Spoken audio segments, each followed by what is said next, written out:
Well, hello everyone. Welcome back to another vlog. It is January 15th. Yesterday was the 14th. Yesterday was my birthday. And birthdays are tough. I've never loved my birthday.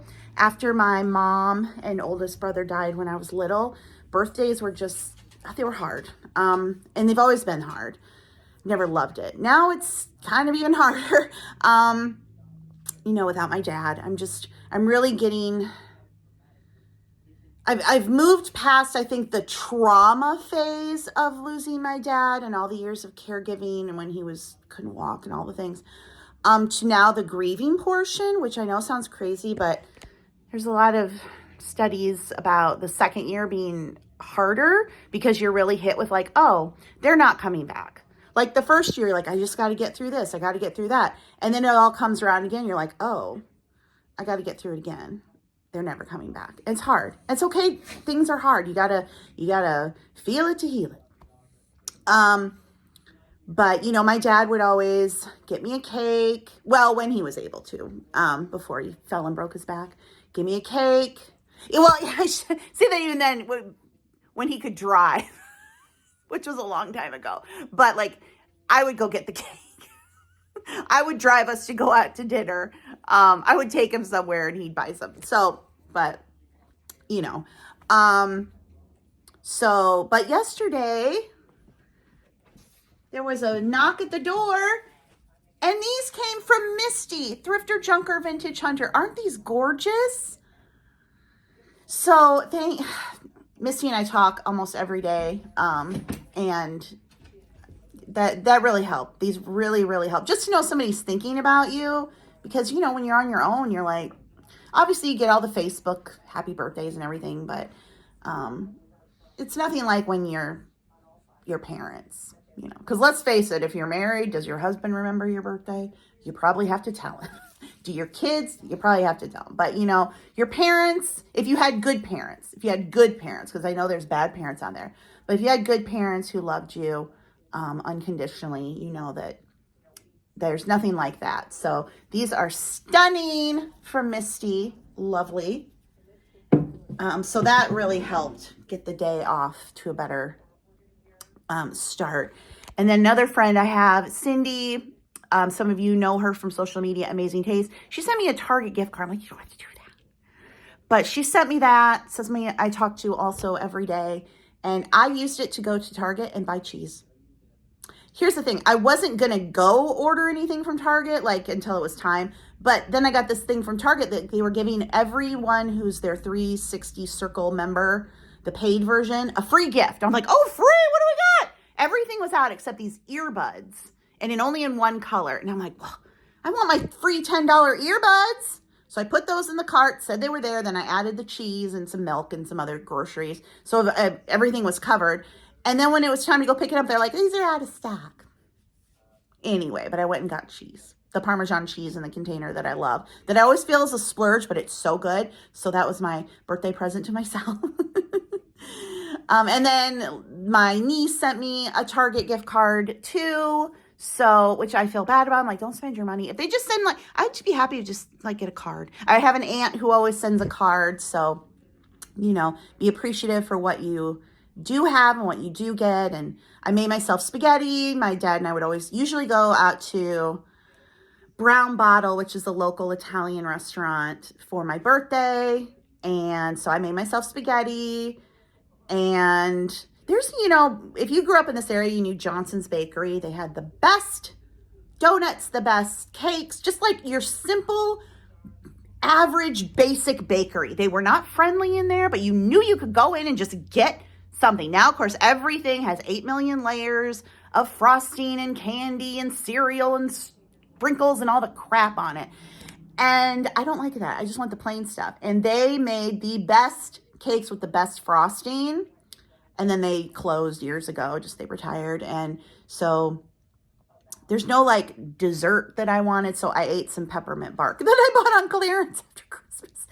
There's my birthday dessert. So anyway, got through the birthday with the help of some friends and my niece. So now Christmas is over, birthday is over. Got a good 11 months here before that cycle starts all over again. So I have been busy working. I'm writing a new book. First draft is done, so now I'm going through second draft, so that will get up by February unless there's something happens. I shouldn't have said that. Don't say something could happen. No. That should get up, will get up. It will be up in February. So I'm working on that. I'm working on getting more ancestry journals up. I am working on print on demand. So there's a lot of computer work every day, which is great because it's just like focus. You got to do this. By the end of working, I'm tired because isn't it amazing how just sitting in front of the computer all day is exhausting? But like my eyes are burning and I'm just tired. So that's good because it wears me out. So anyway, it's cold here, but not January cold. January cold used to be below zero. We're above zero. I think it's like 10 or 15 or 20. Which is balmy for Iowa in January.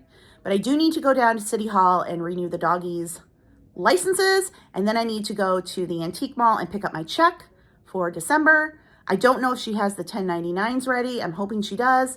If not, I'll have to go back and pick that up. But I am going to go and get the check. So I'm just looking across the street and like, did they paint their house? I thought that house was blue. It's green. When did that happen? Anyway. All right, I'm back home. I went to City Hall to get the dog's license renewed, and he's like, oh, we're not doing that anymore because the police are coming up with a new plan that they'll announce in the spring. So, okay, he gave me this letter. Letter to do that. So I didn't get them renewed. They're not renewing them right now.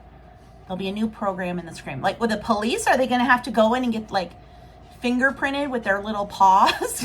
Go in and like get their mug shots taken? Anyway, then I went to the booth. Okay, so my last check, this was for December, $316.02. Obviously, I was clearancing out.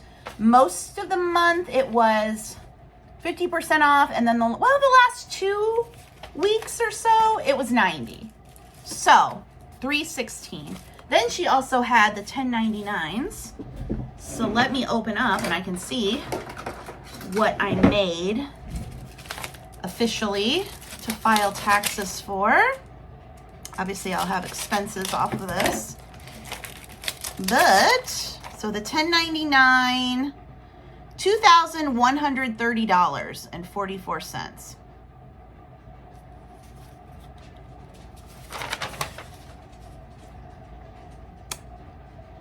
Did they not take? I don't think they took the expenses out. The booth rent and the fees all come out of that. So, let me log in here. And I don't track that. I mean, I'll have to go in and track it, but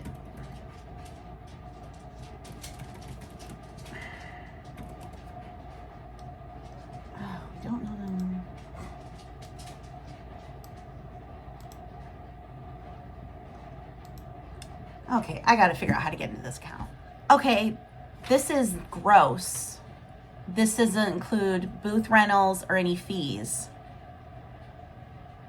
And I no longer have access to the portal for the detail. Well, I mean, I can do it. I know that I made $1,049 and the income is $2,130. So I know that what is there was booth rentals and fees and all the things.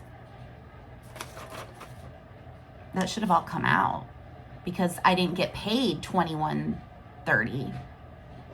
That's what the booth took in, but then they took all theirs out. So that's okay. I'll just have to note it as a deduction. I mean, that's strange. I don't know, but anyway, that's the end of the booth. We are no more booth, so I'll just have to note that.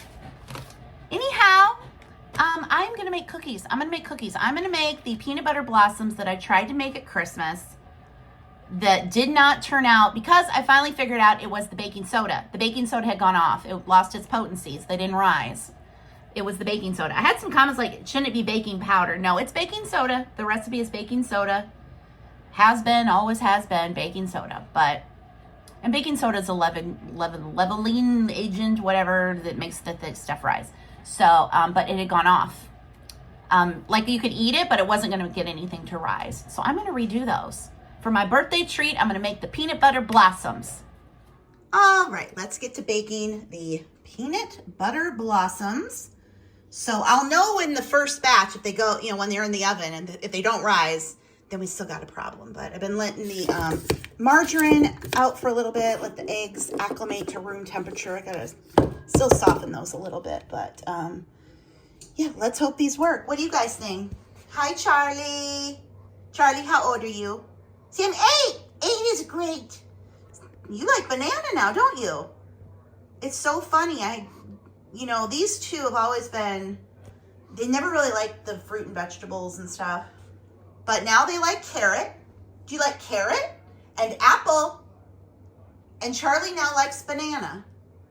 Teddy won't touch the banana. He said, it's slimy. That banana is slimy. But Charlie likes banana. Do you like banana and carrots and apple? Yeah, you've lost a lot of weight. I've been very, very strict with their food to make sure that they're only getting their prescription food, and even just as a treat, that's all they're getting. So, yeah. I know you want to sit down, but let's make some cookies first. Yeah, okay. Almost forgot the peanut butter. So a lot of you saw that I got these jars to put the sugars and flours in, and I do like them. I like that they're smaller. The only thing is that then the cups don't fit in when you want to scoop. I have smaller cups, so like, I don't know, that's the only thing.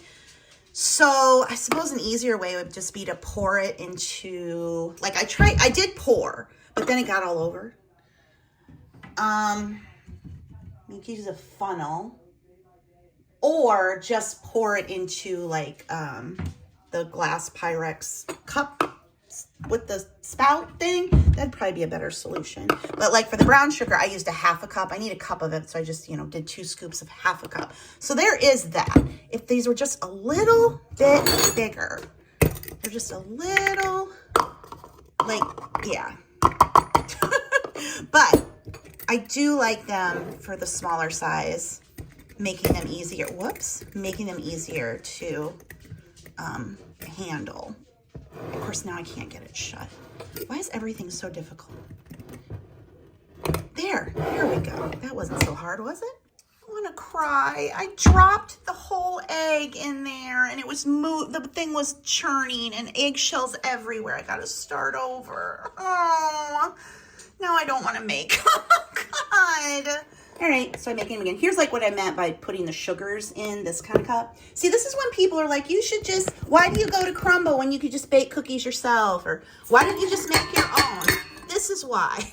Because I used to love to bake, and I don't know. I don't love it like I did at one time. I don't know. I've got other things to do, and when it's just me, it's kind of, I mean, I have friends I could give cookies to, but also it is so freaking cold out. I don't want to go and like deliver cookies to people when it's so cold. So this is why sometimes it's just easier. You just never know what someone's situation is, whether it's time or ability that maybe they can't. You could say, oh, I just make my own. Well, you know, great. You may be able to, but other people can't. You know what I mean?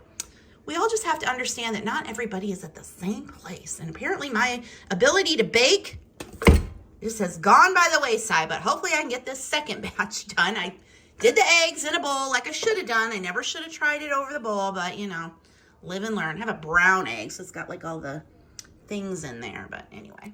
The dough is looking and feeling much better than it did when I tried to make these around Christmas. It's firmer.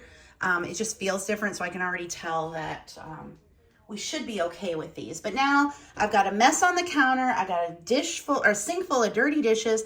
I just feel like my, I don't know. I used to love to bake, and now it's a chore, and I don't enjoy it. I was also thinking too, like, you know, when my dad was here, you all know he loved to clean.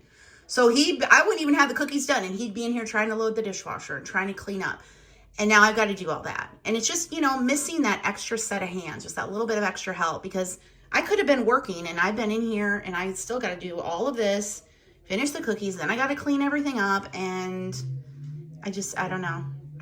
You should do things that spark joy, and at least making these cookies is not sparking joy. It is sparking frustration and has made a mess. But hopefully they will turn out this time and I will at least taste good.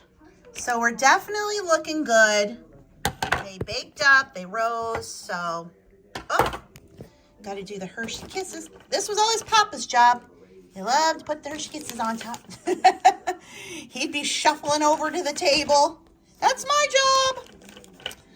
But yeah, it was the baking soda. It's crazy how one little ingredient can throw something off, but that's what makes them rise. So anyway, sorry to be so cranky, but man, sometimes the simplest of tasks or things that you used to be able to do suddenly become hard for whatever reason, and it's frustrating. And I get frustrated very easily, and baking cookies like sends me over the edge. But at least this batch is definitely turning out.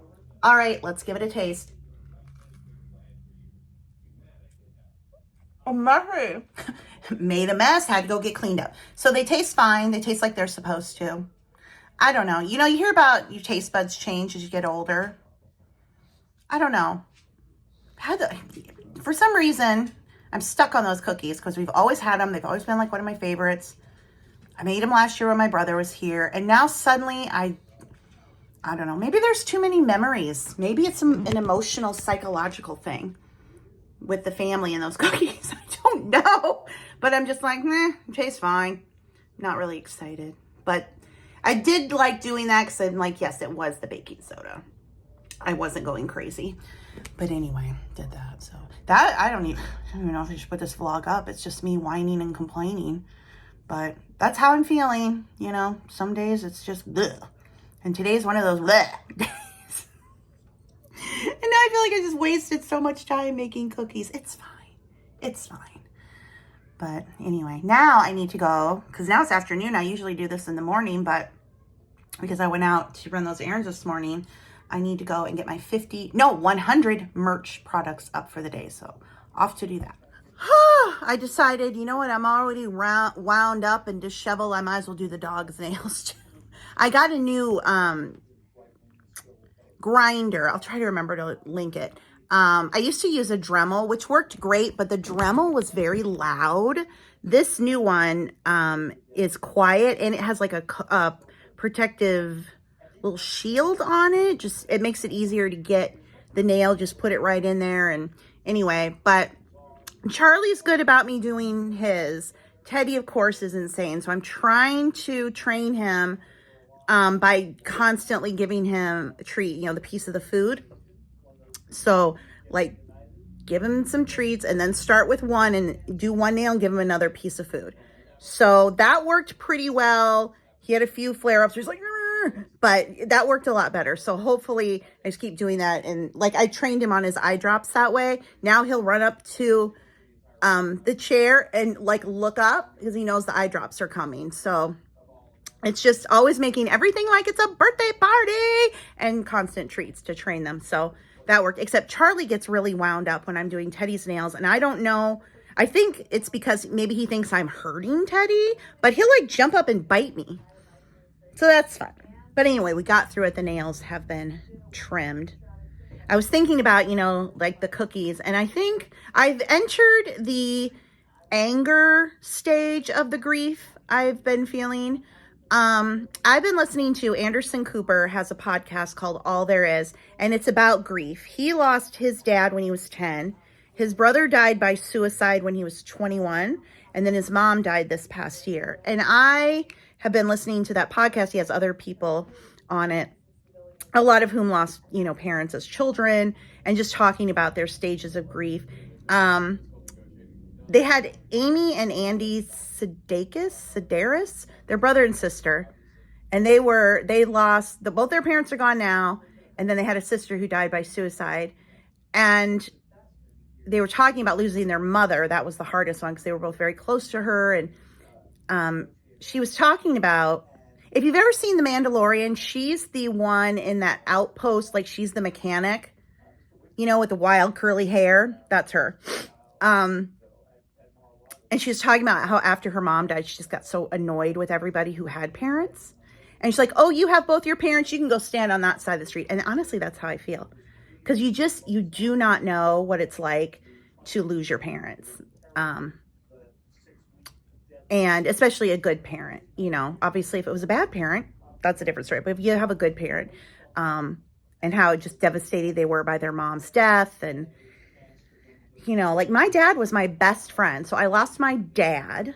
I lost my best friend. I lost the person who I spent the most time with my entire life. The only person who ever loved me unconditionally, and you lose that. And it's just, then you just get ticked off at all the other people who have their parents and their siblings and this big extended family. Oh, you've got parents and siblings and a husband and children and an extended family. Well, because they're like, which makes me, that's terrible. You can't be that way.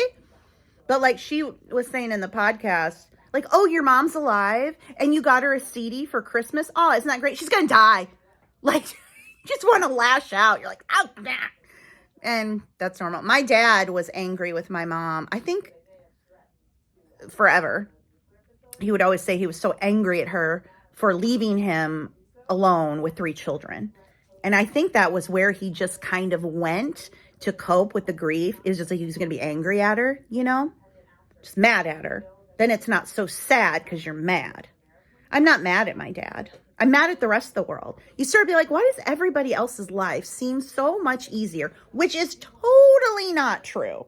I also realize that. That's not logical because so many people have it way, way worse. There are people in the world who are just living unimaginably horrific lives. So it's not logical, but you can't sometimes help how you feel, especially the holidays when everybody's flooding Facebook with their family get-togethers and their pictures. Blessed! I'm so blessed! And you're like, okay, I guess God loves you more than everybody else. But it's just the anger. I've been really angry. And I don't think I was ever really an angry person, but I will just get into it with strangers now on the internet. Whereas before I'd oh, whatever. But I mean, I don't know. The anger and just it's not fair. Life is not fair.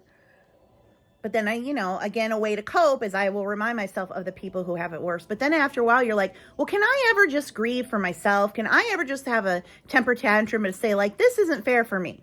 In my own little bubble, in my own little world, forget what everybody else is going through. Just for me, can I have it's not fair and I'm angry about it feelings? And I think that's good to do. Because if you don't go through all of the emotions, they'll bottle up and it's not good. So, but I'm annoyed today more than anything because I ran the errands. I did make the cookies. They're done, but I don't like them. I ate one. I was like, nah. Maybe it's psychological too, because again, my brother loved those cookies. They were his favorite. And of course it was something that my parents always had and my dad would always make. And now I'm like, well, I don't have any to give my brother. Or he's not here for me to give them to him. And Papa can't have any. And I'm like, I don't even like this anymore. I don't even want to do it. So anyway, I only am leaving this in. And I was like, oh, this is such depressing footage today. But I'm going to leave it in because I know I'll get comments and messages from those of you who do find sharing about it helpful because you're going through things. Kieran over at Thrifted Living is going through her grief. She lost her mom unexpectedly. And everybody's grief is different and the other thing is it's permanent. You do eventually, it gets easier to deal with, right? But you never get over it. You never just move on from it and think back, oh yeah, that time my mom died. Yeah, that, whatever. No, it's always with you. And then when somehow it gets brought up, all that pain comes flooding back. So it's not something you get over. You just find a way to cope with it better, but it's always going to be there. And for people who haven't gone through it, they just don't understand. And that's another thing too, is, as I'm getting older, of course, now my friends are starting to lose their parents. My dad was a good 20 years older than all of my friends' dads. So now their parents are getting to a stage where, they're passing away due to illness, if not age, but illness. And they're starting to become, they're losing a parent or losing both parents. And it's just a different life when the people who loved you unconditionally, your spouse can love you, but there's probably conditions. Your children love you, but kids, right? Like they can turn on you in a second. But your parent, a good parent loves you unconditionally. And when you have good parents who love you unconditionally and then they're gone, it's just such a hole in your life because you don't have anybody who is 100% in your corner, who will do whatever for you, be there for you, right? Again, maybe you have a great spouse, that's awesome, but it's just not the same as a parent. And if you live long enough, you're probably going to outlive your parents. That's the natural course of life. But like, I'm angry that my parents had me later in life so that they were older than me. And so then then I lost them younger. So it's like, I'm going to be mad about that now, which sounds crazy when I say it out loud, but it's honestly how sometimes I'll feel. I'm like, thanks a lot. Thanks a lot. I would always tell my dad, like, well, I guess the purpose of me being born was to take care of you. And I honestly would start to believe that. I'm like, I guess this is, this was my purpose in life, was to take care of my dad. I don't know who's going to take care of me. Most people don't have somebody who will be able and willing to take care of them the way I was able and willing to take care of my dad. Not saying at all that I was just saying because that about broke me. Oh, that was something. But that I could do it. But most people aren't going to have that. If you have a spouse, they're going to be about your, probably around your same age. Maybe you both have health issues. You can kind of help each other, but it's, I don't know, it's a lot. But some days are harder than others, and it's better to just go through it, talk it out, get it out, and then you hope that the next day is a better day. So I'm sure tomorrow will be a better day. No more cookies. I don't know. It's not fun. The spark of joy is gone from baking. And that's okay, because what do I need a whole batch of cookies for? Nothing. I got them now. Look at them, I guess.